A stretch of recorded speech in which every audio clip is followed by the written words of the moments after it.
पुंडलिकावरदे हरि विठ्ठल श्री गुरु ज्ञानदेव तुकाराम प्रभु रामचंद्र भगवान की जय। गोपीवर्य महारुद्र हनुमान की जय। श्री संत एकनाथ महाराज की जय।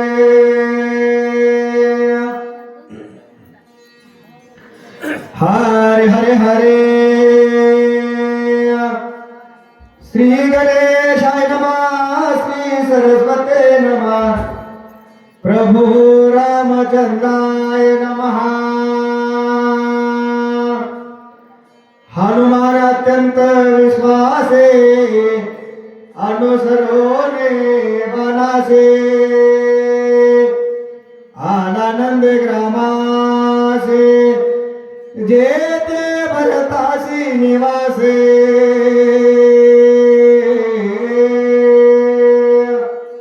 गौरी पुत्र गजानन हंसलेल्या पुत्रवंदन ग्रामदेव भगवान मारुतराय व कौठावाडी परिसरातील जमलेल्या सर्व गायकांच्या चरणी नतमस्तक होऊन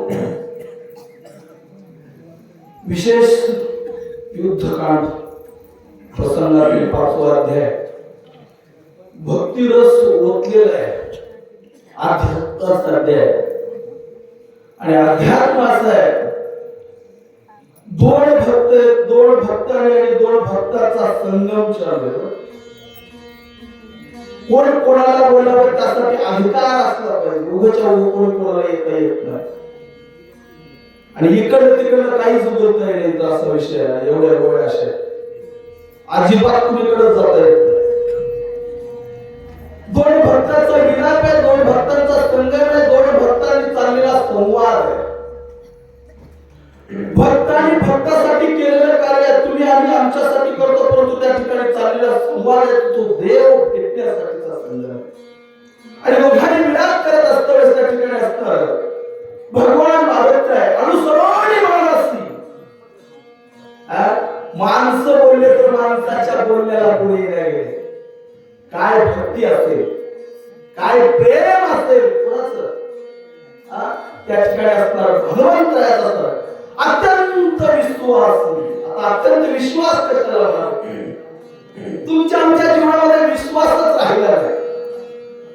नामावर असणारा त्यांचा विश्वास होता। ज्या ठिकाणी नाम चालू होतं नामावर असणार भगवंत मारुतरायांचा विश्वास होता। मारुतरायाने असणार जर बाण आला त्या बाणाच्या राम नामावर असणारा विश्वास ठेवला। पण राम नामावर विश्वास ठेवल्यामुळे झालं काय की नाव उडवला गेलं तरी ते अवघायला लागतं। तसं देवाच्या ठिकाणी आल्याच्या नंतर माणसाच्या जीवनातल्या सगळ्या ज्या काही व्याधी आहेत किंवा जे काही आहे दुर्गुण किंवा अविचारी विचार होते ते विचार बाजूला गेले आणि हनुमंतरायाने असणारा त्या शब्दावर त्या बाणावर भरोसा ठेवला आणि नंदी रामाच्या ठिकाणी आले असताना बोला भारत श्रीरामाचा निगभक्त भरते भक्ती उल्हासिता आचार्य भक्तीचा भरत भरते निर्मुक्त चराचरा। भरत आता भक्तीचं वर्णन चाललंय। भक्ती कशाला म्हणावं? भक्तीचे प्रकार भरपूर आहेत। माणूस भक्तीचे प्रकार करत असतो। आचार्य भक्ती असणारी भरत कसा होता? आचार्य भक्ती विद्वत्तेच्या जोरावर ज्याला आम्हाला पंजाबाकडे मिळाला काही उपयोग नाही। कोणी रामायणाचार्य म्हणाले, कोणी भागवताचार्य म्हणाले, कोणी आणि विनोदाचार्य म्हणाले। असल्या पद्धतीने मिळवण्यासाठी नाही, ज्याच्या आत्मबोधातून ठसा उमटला जातो किंवा आत्मीयच्या त्या ज्ञानातून चैतन्य निर्माण होतं त्याला भक्तीचा जिव्हाळा म्हणला जातो। जेथे भक्ती आहे ज्ञान वैराग्य त्यालाच मिळतो वेगळं नाही। मग भक्ती कशी असावी तर भरतासारखी त्यांनी भक्ती केली म्हणून भक्तीचा जिव्हाळा म्हणजे आता प्रेम ओलावा काय एका शब्दाचा अर्थ एक होत नाही. जिव्हाळा म्हणजे अत्यंत जवळीक असणार, अत्यंत जवळ येणारं साधन म्हणजे किंवा ओलावा जसं झरा असतो पाण्याचा त्या न्यायाप्रमाणे असणारं भक्तीचं जर सदास्थान कुठं असेल तर भरत हा भक्तीचं सदास्थान होता. भरते भक्ते विस्तारे भरते भक्ती प्रकाशिले भरते भक्ती पालाळी पालाळी भक्ती भरत भक्ती विषयीचा विषय चाललाय. भरत भक्तीचा अर्थ ठेवा. भरत कसं म्हणून तर एखादी भक्ती जी आहे ना तर भरताकडून शिकावं. आणि भरताने जे प्रगट केलेलं भक्तीचं स्वरूप आहे, कोणाला कशा पद्धतीने भक्तीचं स्वरूप करता येतात. लोक म्हणतात तुमच्या आमच्यासाठी किती भक्ती करतात त्याला उपयोग आहे. अंतःकरणातून ज्याची भक्ती होते त्याचा खरोखर असणारा देवरूप असणार होतं. कशी भक्ती म्हणलं तर भावेविन भक्ती भक्तीविन मुक्ती बळे विनशते बोलू नये. भक्तीमध्ये गेल्याच्या नंतर काय होतं? भावे गावे गीत शुद्ध करून या चित्ते भाव आहे देव तरी हा सुंदर रूप. मग भरत कसे होते म्हणलं तर कसं होतं म्हणलं तर त्यांच्याकडे ओला होता.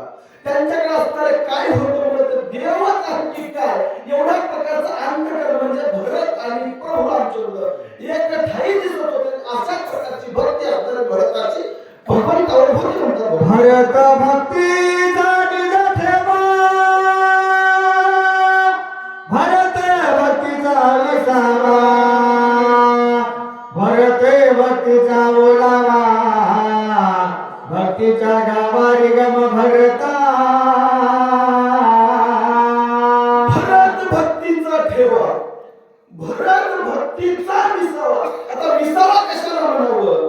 विसावा म्हणजे शांत होणे किंवा विसावा म्हणजे त्यामध्ये विषयामध्ये रममाण होणे किंवा भक्तीच्या रसामध्ये असणारा उत्तमलेलं प्रेमभाव.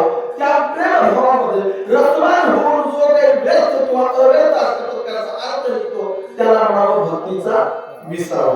त्याच्याही पुढे जाऊन आणखी भरत कसे होते म्हणतात भरतावर चालले बोलून भरत भक्तीचा ओलावा. ओलावा म्हणजे जसं पाणी खळखळ वाहतं झरे जसं वाहतात तशा प्रकारची असणारी भक्ती असणारी कोणाकडे होती तर भगवंत असणाऱ्या त्या ठिकाणी भरताकडे होती म्हणतात. भरते सत्याचे भरतेचा खरा अनुभव भरते प्रगणावराव सर्वत्र पहाव सर्वांचे सत्यत्वाचा भाव होता. भरतापासून दुसरं काही नव्हतं. भरतापासून एकच होतं. काय होतं? सत्य तू विठ्ठला. त्याच्या पलीकडे दुसरं काही भरताकडे नव्हतं. पण भरत आणखी काय होतं म्हणजे भरताकडून असणारं भक्तीबद्दलचं स्थान किंवा भरत असणारे भक्तीसाठी किती प्रकारचे आरूढ होते तेवढ्या प्रकारची भक्ती तुमच्या आमच्या जीवनात उतरत नाही. म्हणून भक्तीचं जे स्थान आहे किंवा प्रेम असणारं भगवंताबद्दलचं भरताकडे होता सांगायला सुरुवात करतात. भरते आपण मिली भक्ती भरते वारे विले विरक्ते भरती पाहिली निज शांते भूते भोगती स्वानंदे.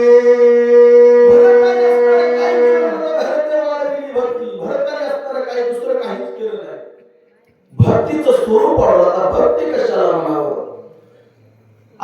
निस्तोग आम्ही उठतो सकाळी सकाळी उठलो सकाळी इकडे मारुती मंदिराकडे यायचं पाणी घालायचं त्याला अंतर्मुख भक्ती म्हणतात. भक्ती कशामुळे दाखवायची आहे परंतु त्याही पेक्षा पुढे जाऊन जर बघायचं असं जिने हृदय बंदी खरा केला हात उठले बोलला त्याच्याही पलीकडे जाऊन जर बघायचं असेल तर भक्त कसे होते म्हणतात. भरताचं जे प्रेम होतं भक्तीबद्दलचा जो विसावा होता भक्तीबद्दलचा जो देव होता मग तुमच्या आमच्या जीवनात वेगळे होतं. बोला मलया विचाटाये चंदनाची पैधारे पाहे तेने डोंगर सर्वये केला लवलाही चंदना. मैलागिरीचा पर्वत असतो. मैलागिरीचा एखादी जर पर्वतावर असणारं चंदनाचं झाड आहे. भरत कसे होते? भरताबद्दलचा विश्वास आणि भक्तीचं प्रेम त्या ठिकाणी उतरलेलं आहे. भरताचा एवढा भाव होता एवढा अंतःकरण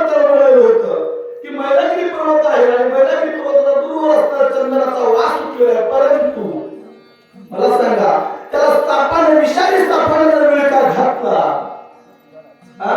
विषारी सापाला मिळका घातल्यानंतर 20 चंदनामध्ये उतरत असते काय, त्याला सुद्धा शांत करण्याचं काम त्या चंदनात असते, किती जरी विषारी साप असला तर.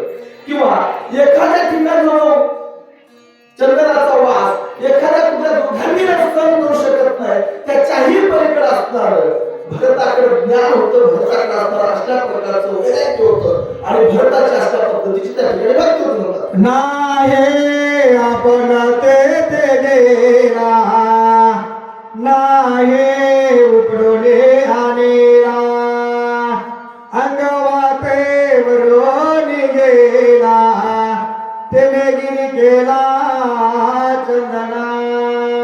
जायची गरज नाही, यायची गरज नाही का? आता कसं आहे म्हणून सांगायचं झालं, स्वतःच्या जीवनामध्ये ठाईच नाही सोडी करा एक चित्त न आवडे अनंत आळबाबा नारायणा. कुठे जायची गरज नाही, भरत सांगायला सुरुवात करतात तुम्हाला कुठे जायची गरज नाही, परंतु तुमच्या आमच्या जीवनात जर खरोखर देव पाहायचा असेल, देव जर आपल्याला घ्यायचा असेल तर हे करा काय, एकांतवासी गंगा स्नान.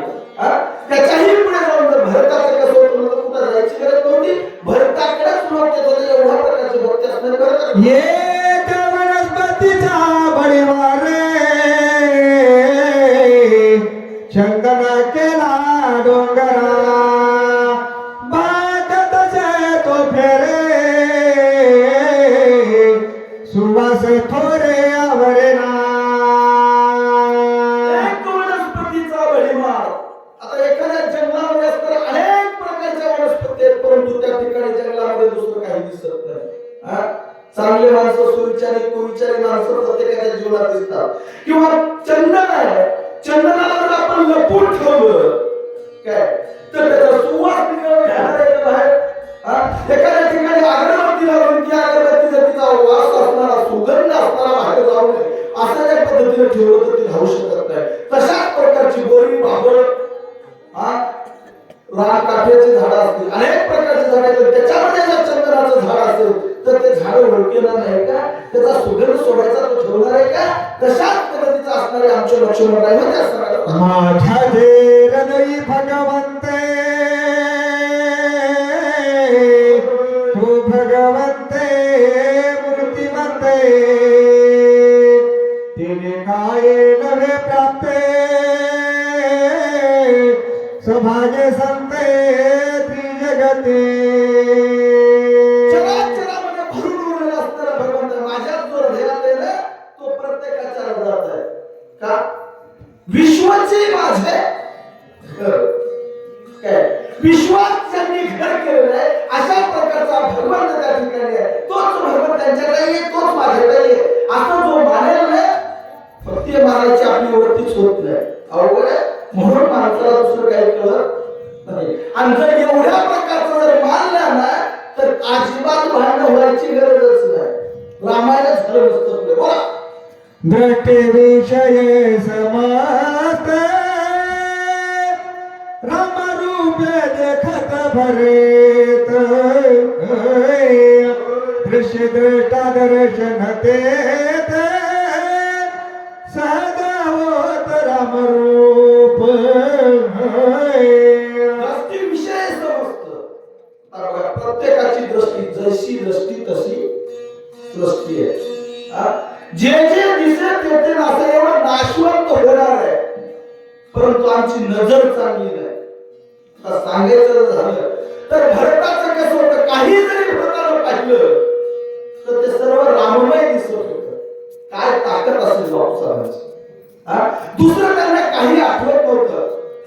काय आठवत होतं? फक्त एकच आठवतं, जय राम श्रीराम जय जय राम. याच्या पलीकडे दुसरं काही माहित नव्हतं. रामाच्या भजनामध्ये तल्लीन होणं, राम नामामध्ये सगळं जीवन समर्पित करणं, दुसरं कुठलेच म्हणजे भाणावर सुद्धा राहत होते एवढ्या प्रकारचं तल्लीनमय असणारं जीवन. किंवा जे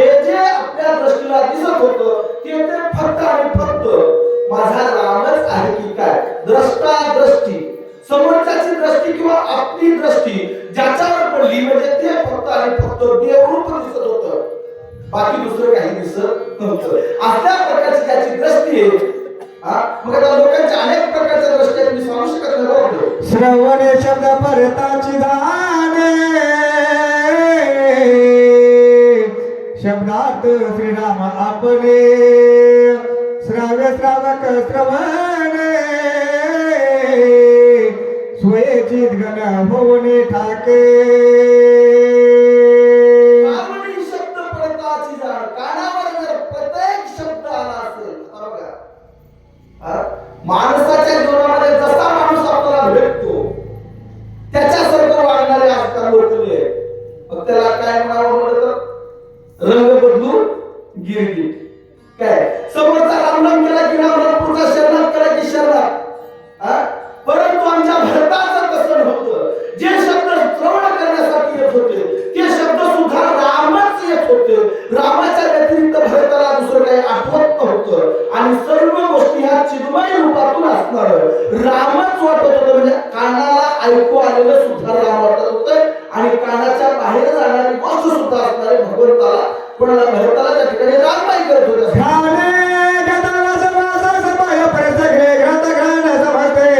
चिदाकाश होणे ठाके सुगंध जो असतो कुठल्याही पद्धतीचा असते. प्रत्येक माणसाच्या जीवनामध्ये वेगवेगळ्या गोष्टी आहेत. इथं दुसरं काय चाललंय, भक्तीचं स्वरूप चाललंय. भक्ती कशा प्रकारची असते आणि भक्ती केल्याच्या नंतर काय होतं आता सांगायची गरज नाही. वाल्मिकांनी असणारी तपस्या केली, काय कोळ्यांची कीर्ती वाढवसे घड केले रामायण रामागे या प्रकारचं रामायण ज्यांनी केलं देवाला सुद्धा चालावं लागले. म्हणून भक्ताचा अधिकार फार मोठा आहे. संत कृपा झालेली इमारत फळाली. जर हे जर कार्य राजा भरताने जर केलं नसतं तर त्या ठिकाणी हनुमंतराय खाली उतरले नसते. एवढ्या प्रकारचं कार्य म्हणजे सुगंध सुद्धा त्या परिसरात असणारा सगळा राममय झाला होता किंवा रामाचं ज्ञान त्या ठिकाणी किंवा रामाचं ध्यान त्या ठिकाणी होत होतं. त्वचा ठेवदाय स्पर्शासी तव गोयते राम प्रकाशे त्वचा स्पर्शनासी सहज समरसे श्रीराम विषय सांगायला सुरुवात करा. त्वचेला जर असं पकडलं किंवा त्वचेला जर स्पर्श जरी केला तरी दुसरं काही दिसत नव्हतं. त्वचा सुद्धा स्फुरण सुद्धा किंवा एक जे आपले स्तंभ असतात ते स्तंभ सुद्धा त्या ठिकाणी त्यांना राममय होते. एवढ्या प्रकारचा असणारा आमच्या भरताची असणारी भक्ती तृप्तीने झालेला किंवा भरून उरलेला त्याचं नावच भरत आहे. भरत हे नाव कशावर बोलत तर सर्व गोष्टींनी असणार भरून उरून जे शिल्लक काहीच राहत नाही म्हणून त्याचं नाव असणार भरत. रसनारा तालियावडी घेता राम रसाची जोडे त्रिपुटी झाली देशोधडे रसना वसंडे रसाते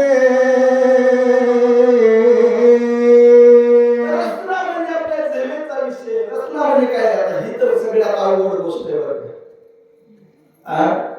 जीव काय म्हणते म्हणलं तर चांगलं ठेवत. मग विषयाचं सुख घेण्याचा अर्थ कोणाला गोड आहे दिसाले परंतु ते विषय चाकण्याची गोडी कोणाची आहे जिभेची आहे. कडू आहे का करवट आहे का आंबट आहे का तिखट आहे हे करण्याचं कार्य जिभेचं आहे. बरोबर आहे. तसल्या प्रकारचं सुद्धा दुसरं काही त्यांना दिसत नव्हतं. प्रत्येक जिभेला सुद्धा चावत असताना रामच दिसत होता. ठाईचं बनसोनी करा योग्य चित्त आवडे अनंत आळवावा काय होतं जिभेमुळे काय होतं म्हणून माणसाची जीभ ही चांगली असते पाहिजे. अगोदरच म्हणते मला सांभाळून ठेव नाही तर तुझं काही खरं नाही. का ज्याने जिभेला आवड घातलं ना की तो जगाला जिंकतो. ज्याचा जिभेवर म्हणजे ताबा आहे ना तो जग आहे. आणि ज्याला जीभ जर मोकळी सोडली ना तर जगातून कधी बाजूला निघून जाईल काही सांगता येत नाही. म्हणून भगवंत असणारे भरताची जीभ राम नामामध्ये असणारे तल्लीन होती आणि त्याच्याही पुढचं जर सांगायचं झालं तर जिभेवर आवड घालून ठेवलेलं होतं आणि रसना रसात असणारी गोडी असणारी राम नामाची होती. कर्मेंद्रिय शक्ती उडाली कर्माची कर्मगते स्वेच्छा वर्तती निष्कामे. कर्म इंद्रिय म्हणजे काय? प्रत्येकाला हात हे कर्म इंद्रियाचं काम का? दंड भुजा बाहू पाय हे काय? कर्म इंद्रिय. जे जे काही गोष्टी आपल्याला काम करण्यासारख्या असतात त्याच्यात सुद्धा असणारं राम नामाचं प्रतीक बिंबलेलं होतं. त्यात सुद्धा रामच होते, दुसरं काहीच नव्हतं. का आमच्या आता काय करतात नंतर पाय कुठं जातात का? बुद्धीने आदेश करावा. बुद्धीचं काम काय? आदेश करायचे. परंतु आणण्याचं काम कोणाचं? तिथवर जाण्याचं काम पायाचं. तिथं गेल्याच्या नंतर ती वस्तू आहे ती घेण्याचं काम हाताचं. आणि त्याच्यानंतर हाताचं असल्याचं आंबा पिकलेला बघितला परंतु खाता येत नाही. खाण्याचं काम कोणाचं? तर तोंडाचं. परंतु तोंडाचं असताना त्या जिभेचं काम आहे हे चांगलं आहे का वेगळं आहे? मग तसं तुमच्या आमच्या जीवनात आहे. जे चांगलं आहे त्याच्याकडे कोणी बघत नाही.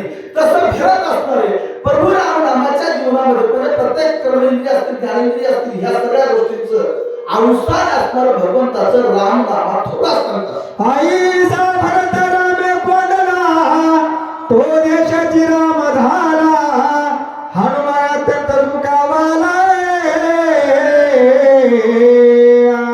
देखू लागेला पूर्वा. त्यामुळेच असताना हनुमंताने हे सगळं बघितलं. काय भरत असणारा राम नामामध्ये कोणला होता का? अरे काय राम नामात काय ताकद आहे? जर सांगायचं असेल ना तर तुम्हाला सांगतोय छोटासा दृष्टांत देतो. बरं काय दृष्टांत दिल्याशिवाय माणसाला कळत नाही. मग ज्याच्या जीवनामध्ये असणार आहे फक्त तीनच गोष्टी माणसाला घ्यायच्या. जो देवाचं नाव घेतो ना त्याला देव कधी विसरत नाही आणि त्याला देण्याशिवाय राहत नाही. परंतु ते आम्हाला कळत नाही. आलिया भोगाचे असावे सागर का? जो भोग आहे ना भोग तुम्हाला घडत त्यांची का वाचवली. परंतु यांनी त्या भोगाचा अवसर असणार कोण? भरताने असणार. काय केलं? भक्तीत रूपांतर केलं. तेवढ्या प्रकारची असणारी देवावर असणारी भक्ती दाखवली. आणि भक्ती दाखवल्याच्या नुसतं एवढंच केलं नाही, भक्तीच्या रसामध्ये कोंडल्या गेले आणि राम नामाचा रस प्यायला सुरुवात केला. आता बघा कसं राम नामाचा रस म्हणजे काय? सगळे रस वेगळे. आता रस म्हणजे की आवड आहे. रसाचा प्रकार आला ना की आवड आहे. गायनाचे रस वेगळे, मध पिण्याचे रस वेगळे. आता सुगंध कशाचा माहिती नाही. तसा भरताला असणारा कशाचा रस लागला होता म्हणून तर राम नामाचा रस लागला होता. आणि राम नामाच्या रसाच्या बळावर असणार म्हणजे ताकदीवर सर्व परिसर तो राममय केला. नवे नवे त्यातले जसं आता कोठावाडीमध्ये आज एवढ्या मोठ्या शक्ती प्रसंग चालू आहे आणि या ठिकाणी बसलेले लोक दुसरं काही नाही फक्त राम नाम. म्हणजे जसं अयोध्या नगरीमध्ये जी गोष्ट घडली त्याच न्यायाप्रमाणे असणारा आज कोठावाडीमध्ये घडत आहे. अशा प्रकारचा परिसर सुद्धा त्या ठिकाणी भरत आहे. राम नामाच्या आवेशामध्ये कोणत्या गेला नगरा वृक्ष ध्वने राम रामे राम रूप सकळ द्रुमे प्लवंगम विस्मित.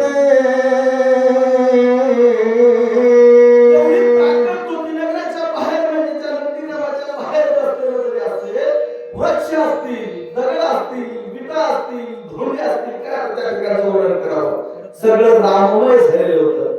एकच ध्यान चालू होतं, हरे राम हरे कृष्ण. ह्याच्याशिवाय दुसरं काही चालू नव्हतं. एकेची ठाई का बैसोडी पदवी घ्यायची, पदवी बैसोडी पदवी घ्यायची. अशा प्रकारचं कार्य असणार कोणाकडून? त्या ठिकाणी आमच्या भरत राजाकडून होत होतं. म्हणून त्या ठिकाणी हनुमंतराय रमल्या गेले का? जेथे होते हरिकथा, जिथं हरिकथा होते ना त्या ठिकाणी संकटाचा बाधा जीवनामध्ये कधी येतच नाही. आणि संकटाचा बाधा येऊ शकत नाही कारण का मागे पुढे उभा आहे सांभाळीत आलिया घात निवाराया. असणार त्या ठिकाणी भगवंताकडून होत असतं. तुमच्या आमच्या जीवनामध्ये सुद्धा नाम घेता वाया गेला आणि इसा कोणी ऐकला. एवढ्या प्रकारचं असणारं कार्य त्या ठिकाणी त्यांच्या जीवनात होतं. दिशा दुर्गती रामे प्रेरणा कंगले राम रामे वायुगती राम रामे रामे कोंडले. दिशा असणारी दिसे सुई सुई सुई सुई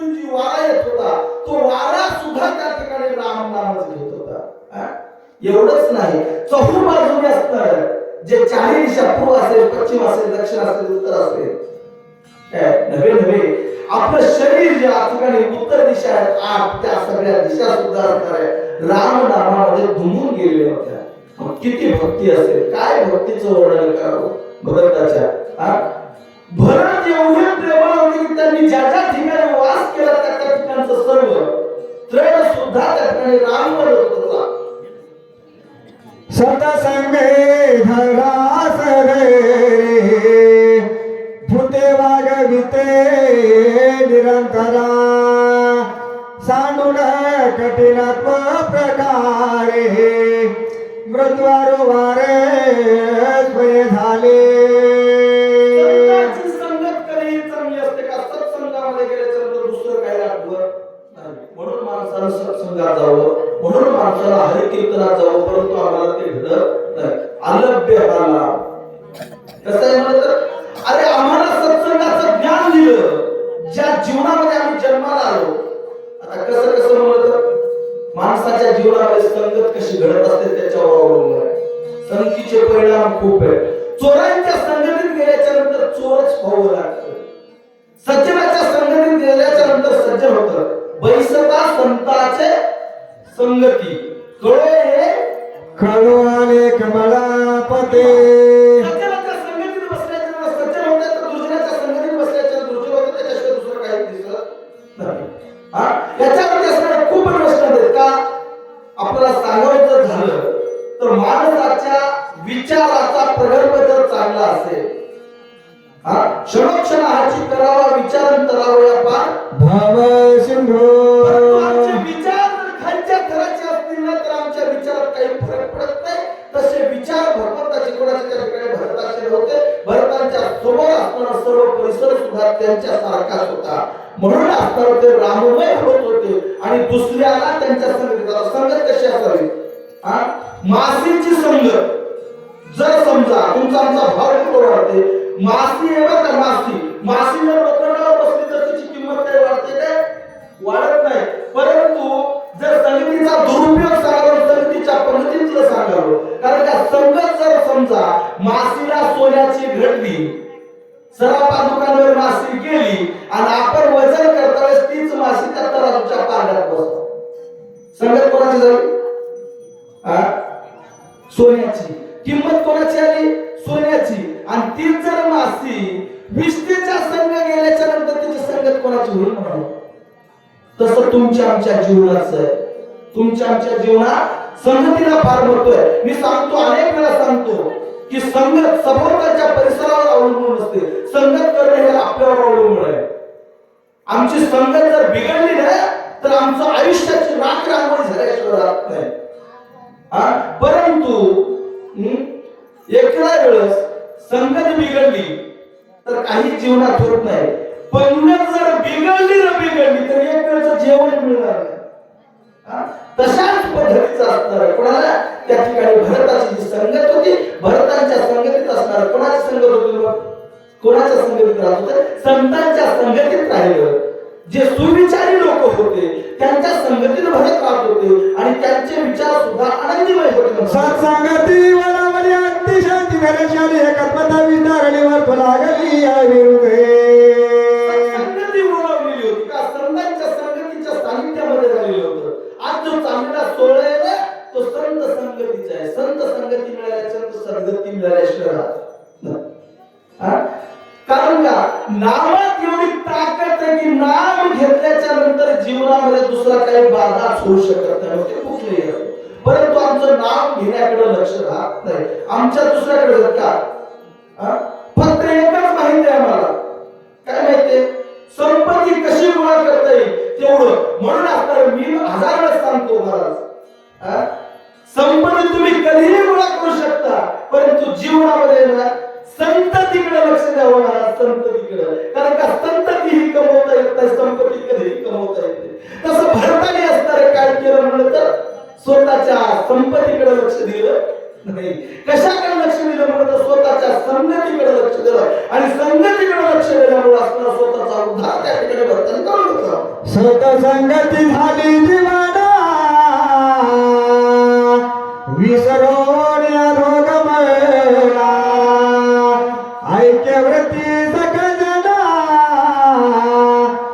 अति स्वादाला मधुरात्मे सत्संगतीमध्ये असणारं काय? संतांच्या संगतीत बसल्याच्या नंतर बघा, अनेक वेळा मी सांगतो, संतांच्या संगतीत बसल्याच्या नंतर खरोखर असणार. आता तुम्ही आम्ही कशाच्या संगतीत बसलोय म्हणतो? संगती पंगती देवासवे घडे. काय संगती आणि पंगती जर देवासवे झाली नाही तर आपल्या जीवनाचा खरोखर उद्धार झाल्याशिवाय राहत नाही. परंतु आमच्या जीवनात ते होतच नाही. का? आम्हाला कळत नाही. काय कळत नाही? आम्ही करतोय काय? तर आम्ही फक्त आणि फक्त आमच्या जीवनाचा उत्कर्ष कसा होईल, उत्कर्ष कशा पद्धतीचा? जीवनाचा नाही, संपत्तीचा उत्कर्ष कसा होईल. जीवनाचा जर उत्कर्ष करायचा असेल तर भक्ती मार्गातून असतं. भक्तीचं स्वरूप अनन्य रूप असं धारण करावं लागतं. आणि अनन्य रूपातून असणारं मिळणारं भाग्य जे मिळणारं जे सुख आहे ते सुख प्राप्तीसाठी किंवा सुख प्राप्तीसाठी लोक काय काय करतात माहित नाही. सकाळपासून संध्याकाळपर्यंत एवढं लढा कशासाठी बोलावं? सुखाचा संसार करण्यासाठी का? मग संसार सुखाचा आहे का? अवघड आहे. संसार हे दुःखाचं आहे. आम्हीच म्हणावं संसार दुःखमुळे. काय? संसार दुःखमुळे. मग संसारासाठी जेवढी आटापिटा केला तेवढाच जर आटापिटा असणारा कशासाठी? देवासाठी जर केला तर देव त्याच्या संगतीत असेल. मग देवासाठी एवढं केल्याच्या नंतर त्याला कमी पडत काय म्हणून? परंतु ते आमच्याने होत नाही म्हणून भरत राहणे असतात. जय देखो सजने निववे देवनी जीवने व्याघ्र पापे म्हणून उपेक्षा न करीची. आता देवाची संगत कशी घडते? अनेक प्रकारच्या गोष्टी आहेत. माझ्यासारखा महात्मा आहे, गाय आहे, गाय कोणाच्या खाटाच्या संगतीत दिल्यावर त्याला पाप लागेल का पुण्य? अवघड आहे की नाही? त्याच्याही पुढचं जर सांगायचं असेल संगत कशी असावं, संगतीचा विषय निघाला. संगत घडत असताना एक गुरु आणि शिष्य तुमच्या माझ्यासारखं होतं बरं काय? आणि शिष्य आणि गुरु घनदाट जंगलातून जात होते आणि घनदाट जंगलातून जात असताना तुमच्यासारखं गाव लागलं का? देवरूप होतो. आणि देवरूप होण्यासारखे असताना काय होतं? संगत जर चांगल्याची घडली, मग संगत अशा माणसाची घडली की संत सज्जन त्या ठिकाणी जातात आणि ताण लागलेला भर उन्हाळ्याचा दिवस होता. आणि भर उन्हाळ्याचा दिवस असल्यामुळे एका कुंभाराचं घर दिसलं. मला संतांना तुमच्या गावात आले. गावात आल्याच्या नंतर महाराजांनी पाणी ताण लागलेली उन्हाळ्याच्या दिवस होते. पाणी लागले, पाणी मागितलं तेव्हा कुंभाराने सांगितलं बाबा माझ्याकडे पाणी आहे. कुंभाराकडे कसं पाणी असतं? सगळं मडकं थापून त्याचं पाणी म्हणजे घाणच असतं. परंतु ताण शमवायची होती त्यावेळेस सांगितलं काही का असणार पण मला पाणी प्यायचे. त्यावेळेस महाराजांचं लक्ष गेलं. महाराजांनी इकडे तिकडे बघितलं परंतु एक फुटकं मडकं होतं. त्या कुंभाराने चांगले मडके एकत्र ठेवले होते आणि फुटकं मडकं बाजूला ठेवलं होतं. ज्याची जशी वृत्ती त्याला तशी दिशा मिळते. बरं काय मला सांगायचं काय? लक्षात घ्या. दृष्टांताच्या पाठीमागचा सिद्धांत बरोबर काय? संगतीचे दोष सांगावे. त्यावेळेस महाराजांनी मागितलं बाळका तू मला पाणी नको दे परंतु एक काम कर म्हणले. काय? मला एक तुझं फुटकं जे मडकं ना ते दे. त्याने मला महाराज लोक चांगलं मडकं मागतात आणि तुम्ही फुटकं मडकं मागलं. अवघड आहे म्हणजे तुमचा प्रश्न. नाही बाबा मला दुसरं तुझं चांगलं मडकं लागत नाही परंतु फुटकंच मडकं लागते. त्यावेळेस महाराजांनी आग्रह धरला. कुंभाराचा हात पूर्ण येत नव्हता. कुंभाराने असताना ते मडकं महाराजांना दान दिलं. महाराजांनी ते मडकं घेतलं. आणून असताना हनुमंताच्या मंदिराला आले. तुमच्या इथे आहे की नाही? महाराजांचं मंदिर आहे ना? पण महादेवाच्या मंदिरात त्या ठिकाणी महाराजांचा मुक्काम झाला.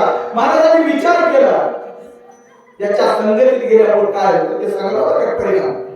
त्यावेळेस असणार ते मडकं महाराजांनी असणार काय केलं म्हणलं तर हनुमान काय केलं? पिंडीवरती असणार काय म्हणतो आपण कलश अत्यंत धारा वाहण्यासाठी होतं ना आपण. ते कलशाची स्थापना केली आणि कलशाची स्थापना केल्याच्या नंतर येणारे जाणारे असणार पहिल्या प्रथम दर्शन असणार कशाचं? कलशाचं घेतात नंतर पिंडीचं दर्शन घेतात. बरोबर नाही? चुकीचं आहे काय? म्हणून माणसानं संतांच्या संगतीत आल्याच्या नंतर तशा पद्धतीनं भरत असणाऱ्या सर्वांच्या संगतीत आले. कारण मला हे राशी मता सत्संगती आकर्षण आकर्षते सोय प्रकाश सर्व होते ते जगती माझे उच्चरे ज्ञानी प्रकाशले विसगळे त्याशी प्रकाश आवडे नाही पारका दोर आल्या पाय प्रकाश त्या सहित जाते तसं सूर्याचं आहे बघा सूर्य कधी जरी म्हणत नाही की हा वाईट आहे तो चांगला आहे कधी म्हणतो काय की मी आज उगवत नाही रागराग करतो काय रागराग करत नाही तसं संतांच्या संगतीत आल्यामुळे त्या मडक्याचं काय झालं म्हणलं तर मडकं हे देवरूप प्राप्ती झालं तसंच असणार भरताच्या संगतीत जेवढे लोक आले भरताच्या संगतीमध्ये जेवढा परिसर आला मग त्यात तुम्ही आम्ही सुद्धा आलो का उगाच्या पर्यंत कथा ऐकायला मिळत नाही जेथे होते हरीची कथा तेथे निद्रा नको कारण का आता बरेचसे लोक होते परंतु आता हे ऐकायला लागलं की सगळे घरात जाऊन झोपी गेले का एक तरी दिवस उभे काढा की मला एवढा मोठा 8 तास केला गावच्या लोकांनी वर्षाच्या 12 महिने ते बोलत असतील लोक करीत असतील व्यंकट पाटील असतील तेच त्याला चालू असेल परंतु एक दिवस यासाठी केला होता तास शेवटचा दिस गोड झाला वायू सत्संगाला भेला चंचलत्व आपले विसरला